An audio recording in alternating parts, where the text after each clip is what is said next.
Well, good morning guys. My name is Hildegardis Oktaviani Angkut and I am as the one of the students at the Universitas Katolik Indonesia Santo Paulus Ruteng, and I as the part from the English language education.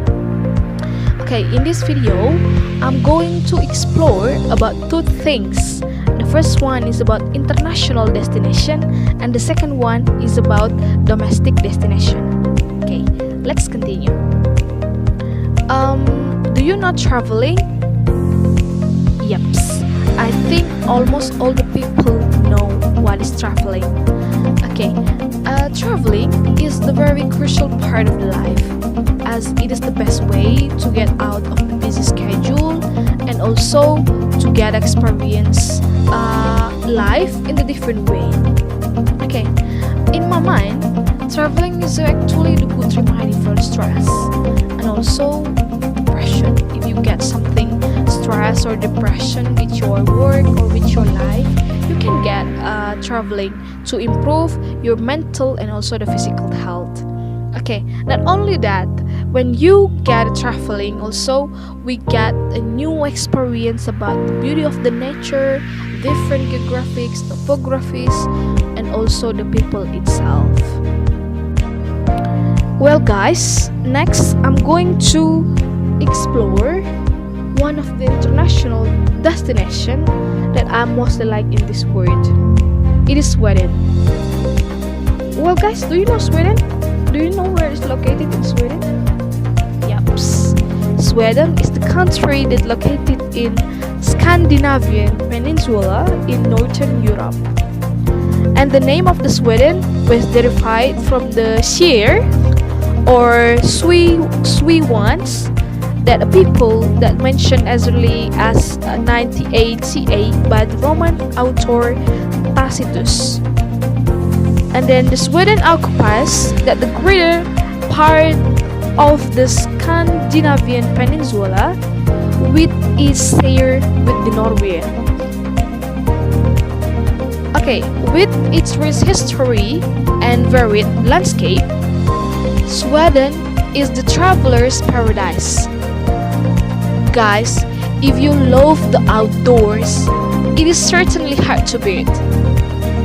The air and the water are crystal clean, and there are thousands of vast, unspoiled forests and the majesty lakes to explore, not to mention that vast archipelagos along its coast.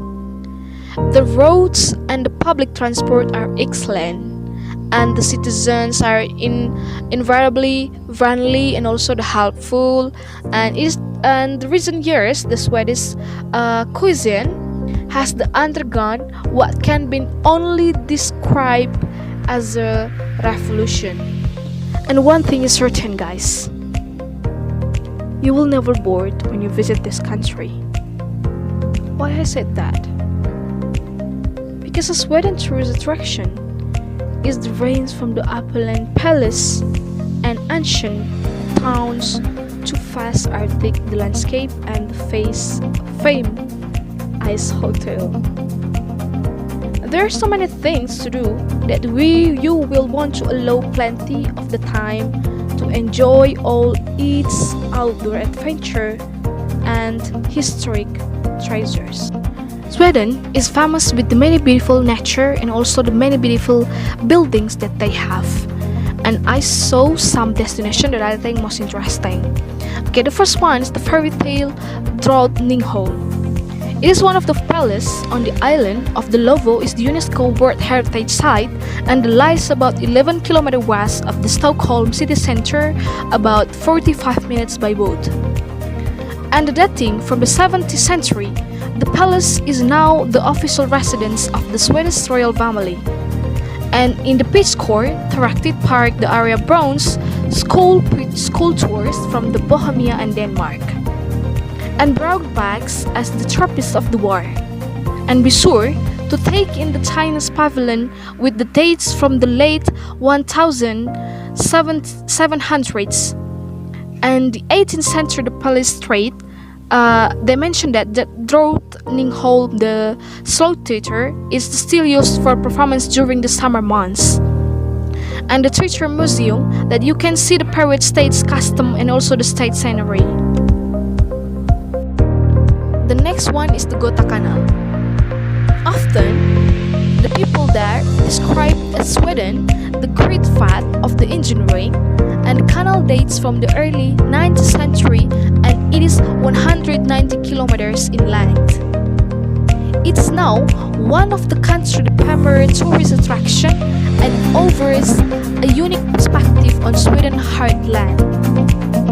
In addition, by connecting with Lakes Vaneren and the Vättern and the Trollhätte Canal, it's formed part of the water link all the way from Stockholm in the northeast to Gothenburg in the southwest. The featuring 47 bridges and 58 locks, the canal stretches from the store at Lake Vanem and to Söderköping on the Baltic Sea. There's a choices for passenger cruise vessels, or you can hire a boat and experience the canal in your own way. Another one is about the culture of Sweden. Okay, one of the key characteristics of Sweden culture is that Swedes are egalitarian in nature, humble, and find busting absolutely incapable. And during the strong learning towards egalitarianism in Sweden, competition is not encouraged and children are not raised to believe that they are any more special than any other child. And in many ways, Swedes prefer to listen to others as opposed to ensuring that their own voice is heard. And when they are speaking, Swedes speak softly and calmly. It is the rare that you are witness a Sweden demonstrating anger or strong emotion in public. In terms, Swedes rarely take hospitality and kindness for granted, such as that they will give often to give say thanks. Failing to say thanks, you are for something is perceived negatively in Sweden. Behaviors in Sweden are strongly balanced towards and lagom or everything in moderation. That excess, flashiness, and boasting are abhorred in Sweden, and individuals strive towards the middle way. An example, the work hard and play hard are not common concepts in Sweden. People work hard but no too hard. They will go and enjoy themselves but without participating in any time the extreme. Well guys, I think it is so interesting. We have a new knowledge about this country and also about their tourism. Well, if you want to visit this country with these many beautiful things there, from Indonesia, we will need more money. Start from visa, tickets for go and back, and our life and also our residence during there. Maybe we can spend 50 million rupees or more than it, depends on our needed. And to visit both of the destination above that I already explained, we will need 3 hours from the central city. Yaps. How about the tourism there during this COVID-19? Well, the Swedish government has decided to suspend non-essential travel to Sweden from the countries outside the Europe. This ban has been introduced to mitigate the effects of the COVID-19 outbreak and to reduce the spread of the coronavirus. And the entry ban does not apply to citizens and their family from the Europe countries and Switzerland. And moreover, the ban does not apply if you are not permanent resident or hold residence permit in Sweden or another country, or if you have a national visa in Sweden. Well, the next one, I'm going to explore some domestic destination in Indonesia, and it's called Papua. Papua is one of the Indonesia province comprising the majority part of the western half of New Guinea Island and nearby. That the province originally covered the entire western half of New Guinea, but in 2003, the western portion of the province on the Birch Heads Peninsula was declared in Jakarta as a separate province named West Irian Jaya. Papua is technically part of Indonesia, although it is not to be confused with Papua New Guinea, which is separate of the country.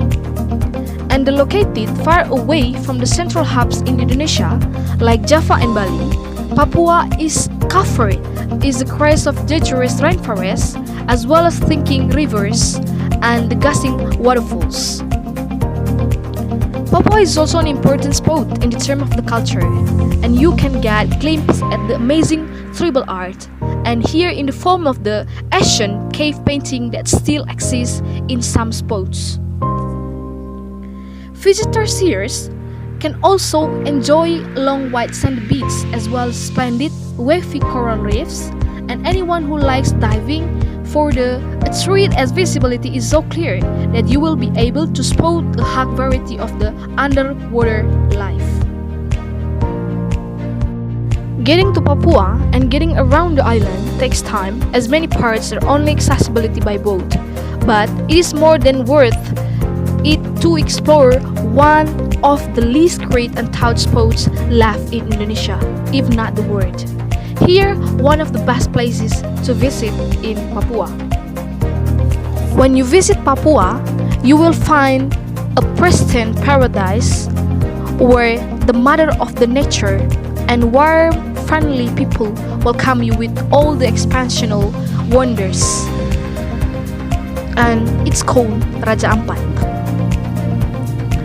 With all the spectacular wonders above and beyond its water, as well as the land as it meets the thick of the jungle. This island, regency in the west of Papua province. And this is truly the place where the words such beautiful, extensive, magnificence, and the fascinating God and the true physical meaning. The situation of the northwest tip of the Bird's Peninsula in Papua, the most eastern island of the Indonesian archipelago, and Raja Ampat, or literally meaning the Four Kings, is an archipelago comprising over the 1,500 small islands, cay, and shoal surrounding the four main islands of Waigeo, Batanta, Salawati, and Misol. The name of Raja Ampat itself believed to derive from the legend where the woman found 7 eggs, with 4 of them hatched and become the kings of the 4 main islands, while the other 3 become a woman, a ghost, and a stone. For underwater enthusiasts, Raja Ampat definitely offers some of the world's ultimate experience. And the territory within the island of the Four Kings is enormous, covering 9.8 million acres of land and sea. Home to 550 types of the corals, more than 1,000 types of coral fish, and 700 types of mollusks. This makes it the most diverse living library for the world's coral reef and underwater biota.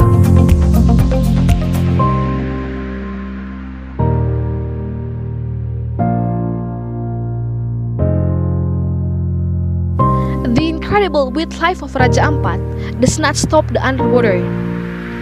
Amidst the magnificent jungle within the island, one can still find the various bird species including the spectacular cendrawasih or the bird of the paradise.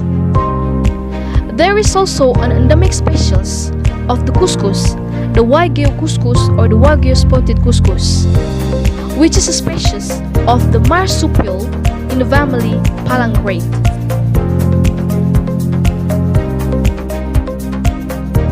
People's daily lives is very marvelous in Papua, the New Guinea, with the great majority of the population living across the diverse rural landscape in villages or hamlets.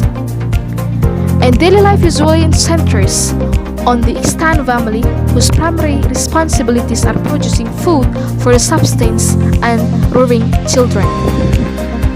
And most of the people are right to use the portion of the land for the growing of the food and some case crops, as well as the right to fish, hunt, gather timber from the local forests. And then how to get there? To get Papua or the Raja Ampat, if you from Jakarta, you should first take the flight from Jakarta or Makassar to Sorong, and then There are small aircraft to take you to the Waisai and the capital of the district of Raja Ampat, or alternatively, you can take the ferry from the port of Sorong to the island. If you want to visit there, you will need more money to tickets, transport, and you need it during there. So you can spend more money depends on your need it while your holiday there. Well, the last one, how about this destination during COVID-19? Okay, the government already decided to has tightened the girth of the visitors, especially from the Sorong, and they have limited the visitors who come in this destination and using health protocol. Even though it is not busy like before COVID-19, but they also still have income from this destination. Well guys, it is some exploration about two destinations, international and domestic, that I choose to explore. I hope that you can enjoy this video, you can get some knowledge and you can get some new experience from this video. Thank you for watching this video and goodbye.